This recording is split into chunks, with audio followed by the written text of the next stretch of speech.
Greetings, the great Namibia, Africa, and the world. It is your show, Scaling New Heights with Charity, where we discuss various social and economic issues. Today in studio, we are joined by the Deputy Governor of the Bank of Namibia, Mr. Ebson Uanguta, here to educate us on investments. Welcome, Mr. Uanguta. Thank you very much, Charity. It's a pleasure to be here at your talk show. Thank you for joining us. Thank you.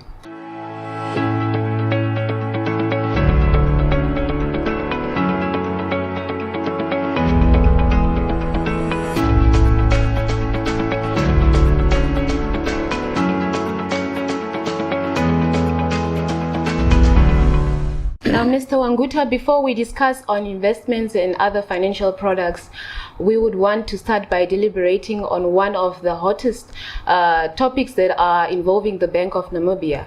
Between the year 2019 to 2020, we have witnessed the Bank of Namibia declaring about 12 financial schemes as illegal, as pyramid schemes, hence illegal, which has raised a mixed reactions from the public.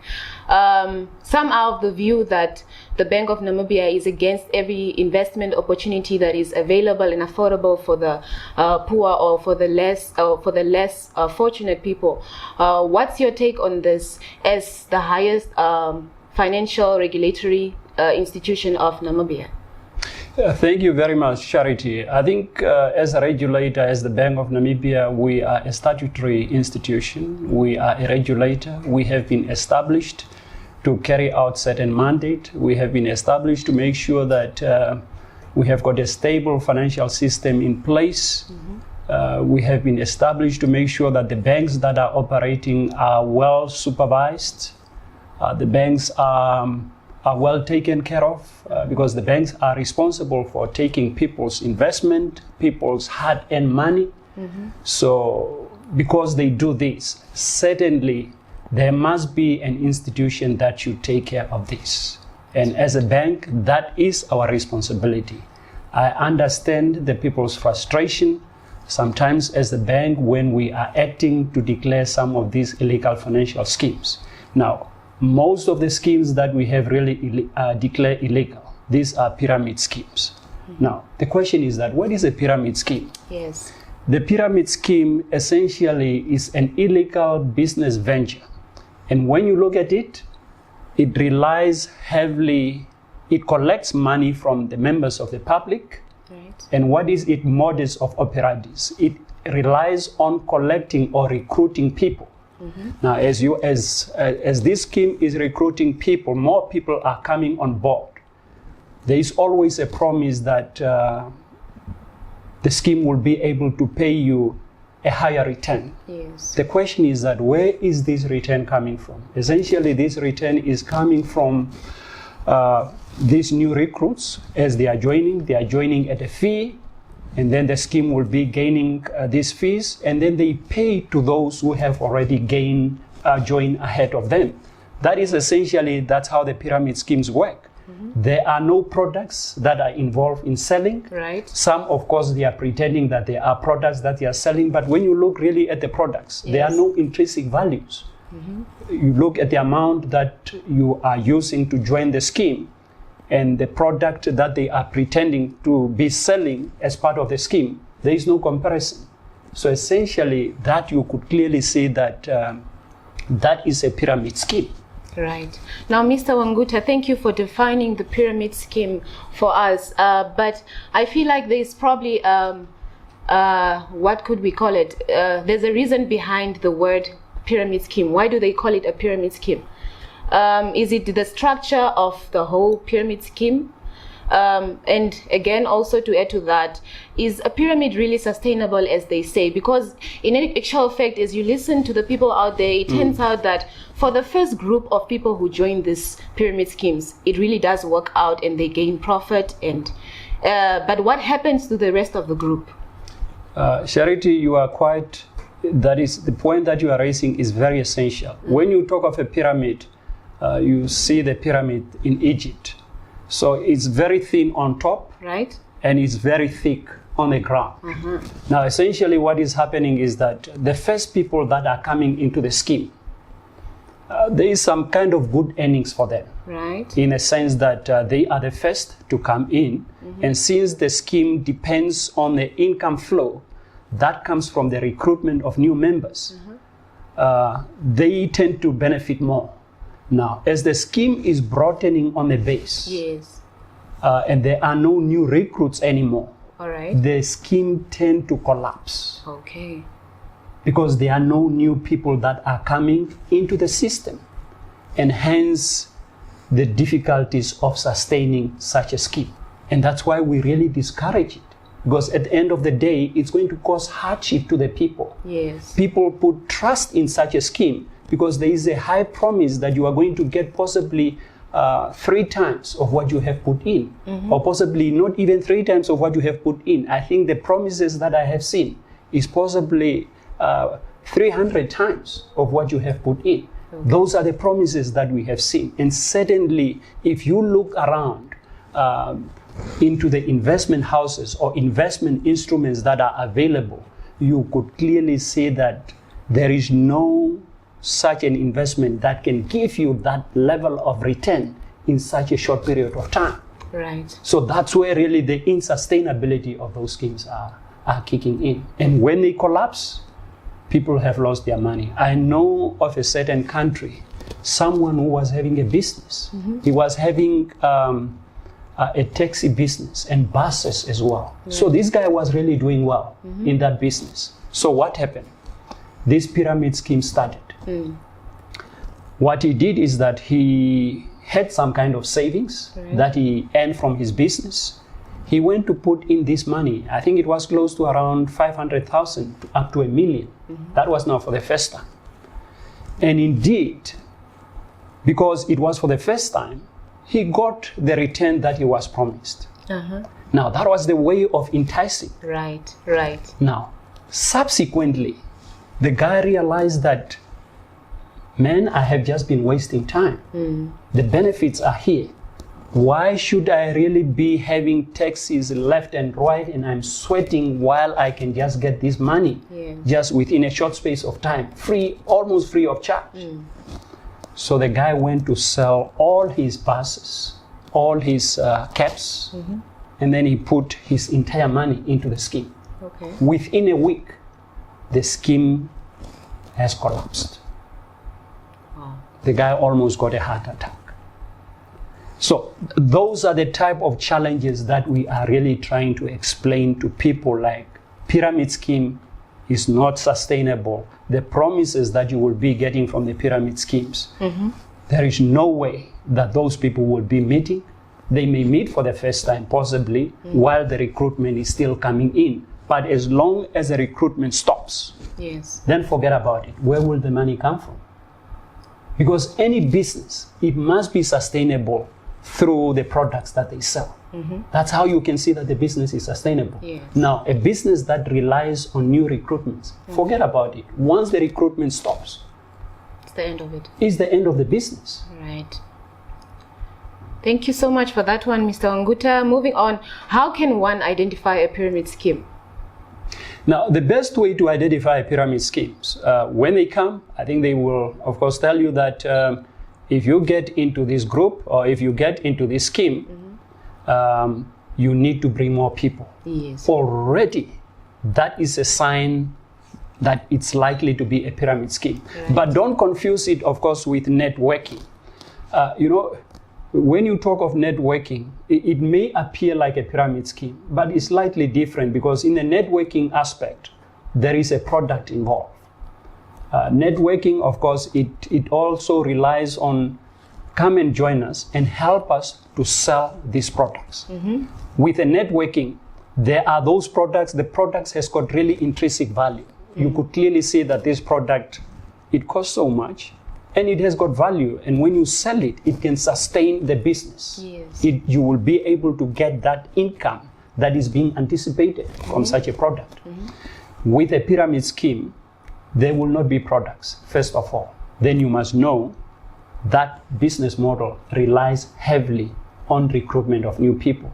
Sometimes, to deceive the people, they may introduce just elementary products Okay. But when you look at the products, it doesn't really correspond with the value that they are promising. Yes. You know very well that there is no way that that business will be sustained by selling these products, because the money that they are promising to pay to their new recruits or the new investors is not corresponding to the values of those products. Right. Meaning to say that once the recruits are done, the business will not be able to continue on its own on the premise of those products. Then you know that it is a pyramid scheme. Of course, the other one is that to know that it is a pyramid scheme, when you realize that there are very high returns, yes. then you know that, look, how can an investment double within, say, a short space of time, within a month? That is impossible. You look around among all the credible investment, you really need to put your money in for some time before you could really get some kind of good returns. But if someone is promising you that you put your money in within 3 months, you will be able to get your money possibly 150% of what you have put in. There is no way. There is no way. Forget about it. Then you clearly see that it is a pyramid scheme. Right. There are other forms of businesses that are using the same model of business, that is networks and recruiting members, such as the multi-level marketing or the Bitcoin. How can one differentiate between pyramid schemes and these forms of businesses? I think the pyramid scheme, as I have just stated clearly, is that if there are promise of high return, that normally you don't really get it into any other ordinary investment, then you see that it looks like it. Right. Secondly, when it depends on the recruitment, to say that recruit more people, that's how you can make this money, then it's another sign that it smells like a pyramid scheme. Right, right. And then the final one is that, I think as I've just stated, is that when you are promised those high returns, then you know that, close the chapter, that it is it. There is no way. Okay. So that's how you can really make a distinction with all other kind of multi-level networking or marketing. All right. Now, Mr. Uanguta, I understand that not all schemes that the Bank of Namibia has shut as pyramids or has considered as pyramids. Some are in form of Ponzi schemes and stockfills. Can you please educate us on these ones as well? A Ponzi scheme is essentially more or less the same like the pyramid schemes. Stockfill is slightly different. Right. Stockfill, I think, is a kind of a group of people who are coming together. Usually, I think they are familiar with one another. Maybe it could be a group of 10, it could be a group of 20. They come together, then they agree that every month we are going to put $100, right, or either we are going to put a 500 or 1,000, depending on their ability. Yes. And once they put this money, say like for the first month, there are 10 of them. They put a 500, then they have got a 5,000. Depending on what they have agreed, they agreed that the whole 5,000 can go to one person, the first person, or either it can go to the first two. So it depends on their modalities, on how they have agreed. So that's how the stockfile works. Stockfile essentially is a kind of savings. You get money from the group of people, like 10 or 20, and that's how they distribute that money among themselves. And we don't see stockfile as illegal. Stockfile is legal, right, because that's a group of people who are mobilizing money among themselves and among friends.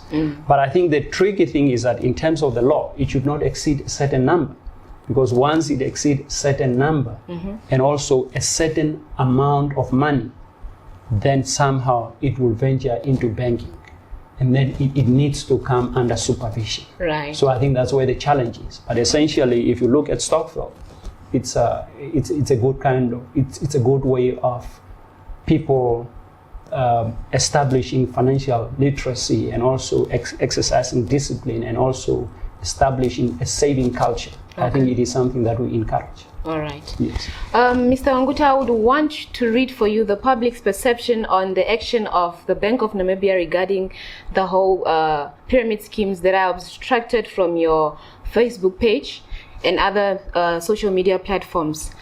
The first one is, imagine the Act of 1998 and 12 years. Now we're still being pushed to the corner by the same act, even after it was amended. People evolve, we want to move forward, please. You can't control people's businesses or the way they are running it. It's their freedom. Another one says, the Bank of Namibia always concentrates on the hustlers, but keep a blind eye on corrupt giants. They must trace SME Bank and other issues collapsing in Namibia. Namibia is sinking. What's your take on that? Of course, people will have their opinion, and one will really understand somehow their frustrations. But I think as an institution tasked with the responsibility of ensuring financial stability, it is our duty. And I want to tell them that we are not anti-progress. We are not there to make sure that people who have got brilliant ideas and they want to see those ideas to see the light of day, we are not there to hinder them. In fact, we are there to support them. I will even encourage those who are there, they have got brilliant ideas and their business models are sustainable. We want them to reach out, to sit around with us so that we can see how that idea can be molded and be taken forward. But as a national institution, we have got the responsibility of protecting the people. We have got the responsibility of protecting the financial stability to make sure that the system is stable. Now, when you allow things that are taking money from the people without really having an oversight, at the end of the day, when that system collapses, the same people will be running to us. Yes. That where were you? And that's exactly what we want to prevent. It is our responsibility. We want to prevent that, to make sure that whatever business is coming into play, it is sustainable. It is not going to leave people in hardship. Imagine if someone have really been working hard for their dollar and they save up to, say, 10,000, and all of a sudden a person who is promoting a pyramid scheme comes, entice them, they put their entire 10,000 with a promise that within 3 months you will get 20,000. That is very attractive. Yes. Any rational person will do that. Indeed. But what will happen if that goes down? Then your whole 10,000 is gone and you will never see the 20,000. So that's why we are there, to protect the members of the public. That is our responsibility, and we cannot run away from that. But again, let me emphasize, whatever brilliant ideas are there, please bring them forward. We want to see ideas. We want to see young people coming up with very good initiatives. We recognize that we are in a free country. But again, I think where your freedom starts, where your freedom ends, also that's where someone else's freedom starts. Right. And there must be some level of protection. And that's why we are there to do that kind of protection to the system and to the people. Quite interesting. Thank you for mentioning that. Okay, now my next question is that after intervening now, what are you doing to educate the public to not fall into these traps again? Do you perhaps have awareness programs? Do you have social media programs that are giving awareness programs to educate these people, or the same people, to not fall into the same traps again, as these pyramid schemes keep on coming up as the years are going? And you know, it gets more enticing also as time goes. What are you as the Bank of Namibia doing to educate your people, besides just the intervention of cutting it down as, yes, this is illegal? What are you doing from your side? No, certainly I think what we do from time to time, we create that public education awareness. Right. I think we get out and we create that awareness that these are some of the schemes that are available. When you see them, you will be able to identify them from these features or from these characteristics. So we share that with the members of the public. And we also reach out through the National Financial Literacy. Right. That is with the Ministry of Finance. So they also reach out, and also not only talking about the illegal schemes, but also we talk about some other investment opportunities or how they can save. So I think through that education, whatever you are earning, because when you talk of wealth accumulations, it's not just about investing, but it's also like whatever you have in terms of whatever little that you have. Try to live within your means. And as you are living within your means, you will, even if you are earning $1,000, we know that there are a lot of expenses, but if you live within your means, you will even be able to save a $10. A saving of $10 per month, you will establish a culture. Once you establish that culture, later on, in later years, when you start earning a lot, then you will also start saving 1,000. But if you don't establish that foundation of saving, it doesn't matter even the time when you're gonna earn 10,000 per month or you're gonna earn 20,000, because the foundation was not built of saving. You are not going to save. And hence, without saving, you cannot create sustainable wealth or sustainable investment. Right. Thank you. Now, Mr. Uanguta, after the intervention or having all these awareness programs, does the Bank of Namibia do you guys have measures into place also to help individuals that have lost their money in these pyramids as well, or? Now, what we do is that once we discover that the scheme is illegal, immediately we invoke our measures and try to freeze those accounts of that particular scheme. So why are we doing that? We are not just doing it because we are doing it for pleasure. We are doing it simply because we want to save the people. Those who have put their money, so that if there is money in there, then at least their money could be recovered. That is exactly how we do it. And I think we have done it. And some have recovered their money through that process. Yes. Do we have any legal frameworks to govern such investments? We do have the legal framework. Of course, I think when we talk of an investment legal framework, that is governed, there is an Namibia Investment Act that is governed by the Ministry of Trade and Industry. That clearly guides the whole process, how investment should be done, the whole process of accountability and transparency. So that act is there. All right. Stay tuned, viewers, as we take a short break.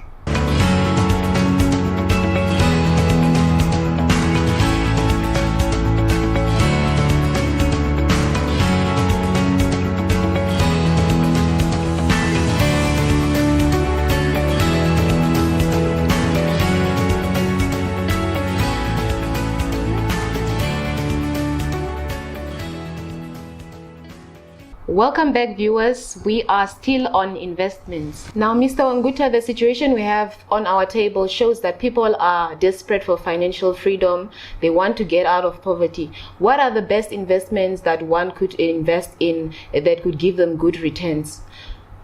Thank you very much, Charity, for that question. Maybe I need to underscore that wealth accumulation takes some time. Wealth cannot be gained overnight. I think that's really what we need to know. When you really talk of sustainable wealth, it will take years. It's not something that you can just put in money today and then next year you are wealthy and you have got earned enough money. There is no way. Wealth starts with hard work. You earn money, you put savings little by little. And with that saving, you take your savings, you invest into something that will give you some level of returns, not those high level of returns that are being promised, but very reasonable returns. And as you are going step by step, they will grow either by 10%, by 20%, then you put it in, on and on. And that's how you can really gain wealth, little by little. That's how the system works. There are instruments that are in a market that will really be able to give you reasonably high returns, more than what the banks can offer you in terms of deposit. Because when you put your money into a savings account, you get a very minimum level of return. So you cannot go above that. There are money market instruments, there are unit trust instruments. If you talk to asset managers, they will be able to advise you so that whatever savings that you have, you will be able to put into some kind of unit trust, or you can even go to your bank, because every year you hear that government is borrowing. Yes. Government can borrow from you. Government can borrow from young people. So if you have got some of your savings, you will be able to lend your money to government, and then those money will be used productively to build hospitals, to build clinics, to build bridges. So when you see that hospital, you know that part of my saving has gone into that. But then at the end of the day, out of that, you will also get your return, because you can buy treasury bills. Treasury bills can be for say 90 days, treasury bills for 365 days. And then after that, you will move into bonds, usually bonds for 2 years, 3 years. Bonds can also go up to 10 years. So that's where you could put your money safely in there. Once you put in your money there, you know that the return is, there are no promises of high returns. Right. But one thing for sure, your money is safe. You will get your money at the end of the day with some very reasonably good returns. Right. What do you think are the reasons why people do not participate in the above mentioned, what you've just mentioned, the investments that you've just mentioned now? I think there are people sometimes who are participating through their financial institutions. Right. But of course, I think as a bank, we are also looking into that to see how we can also educate the people for them to know all these kind of products that are available. And also we are trying to explore the opportunities as well, to think about some bonds where people could also be participating directly without going through their financial institutions. So I think those are all the opportunities that we are trying to look into. But I think in future, is of course to create that awareness that we do, but of course maybe we need to scale up, because knowledge, I know that for people to take knowledge and to know what is really supposed to be done is not something that can be achieved overnight. We should not really grow tired and grow weary, but we should continue to educate, and eventually I think we will be getting there. All right. Some are of the opinion that this legal financial products that you advise do not accommodate all groups, especially the low income and the middle income people. What's your advice to that one, or what's your opinion on that one? Yes, that is quite true. That the current instruments that we have, for instance, when you are borrowing on behalf of government, say you are looking for a couple of millions and sometimes billions, it will be very difficult to accommodate a person who wants to put $1, because I think it will really take some time. Yes. And that's why there is always a requirement that it must be in tranches, to say that it must be, say, 10,000, or maybe, and then on top of that, 20,000 or 30,000. So that's how it goes. And that's why I have indicated that in order to accommodate that kind of concern that you have raised, they are thinking of initiating what one will call is a retail bond. A retail bond, I think once possibly it gets into place, will be able to accommodate those who are at the low end, those with a lower income, for them to be able to participate, because its requirements will be much less stringent in terms of the amount that you need to put on the table for you to qualify. Right. So I think those are the things that we are looking at. But with time, certainly I believe that those products will be available to the members of the public. Right. Lastly, some people are eager to start up their own businesses. They have brilliant ideas, but access to funding, especially from financial institutions, is a challenge. What is the government doing to promote startup business financing? Now, the government they came up with SME financing strategy, and it was launched last year. That SME financing strategy has got 3 components. The first one is looking into coaching and mentoring, I think, which I believe is very essential. The second one is the guarantee scheme. Right. When you want to access loan from the commercial bank, then your loan will be guaranteed, provided that you have got a brilliant idea, and the idea that you have, it's a viable business proposition, but because possibly you do not have collateral, then that scheme will kick in. And then the final one is on the venture capital. Venture capital is more of the riskier investment. I think the business has grown, but now you want to start expanding. So there is a venture capital to invite someone who have got money and also who have got skill to put in their money, and then they will help you to grow the business. Once they grow, maybe within a period of 5 years, 10 years, they will get out and then you buy them out. Right. So those 3 products have been introduced and they are currently run by the Development Bank of Namibia. So it's still at its infant stage. And I believe that a number of young people, those who have got brilliant ideas, they are going to benefit from such a scheme. So just prepare yourself. If you have got brilliant ideas, your business is good, but you lack maybe collateral, because if you go to the commercial banks, they may require that for you to get 500,000, or for you to get, if you want to get 100,000, you need to put a collateral. But under that scheme, so somehow the scheme will give you the assurance for you to be able to access the money from the commercial banks without putting those heavy collaterals that are required, which we know that the young people, most of the young people, they do not have. Right. So I think that scheme will really be able to support that initiative very well. Okay. Now, Mr. Uanguta, is there anyone who motivates you on investments or financial literacy, or is there a book that you've read that probably motivates you within the years that you've worked for the Bank of Namibia, or yeah? I think there is one very interesting book when it comes to investment, Rich Dad, Poor Dad.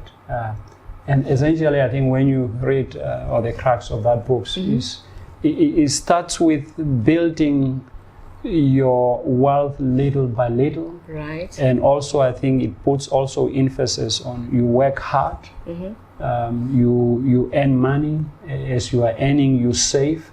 As you are saving, you put your money into some very good investment that will be able to sustain themselves, so that at the end of the day, one day when you're gonna retire, you can sit and relax, and then money will start coming in because you have built a very strong foundation that can carry itself for a number of years to come.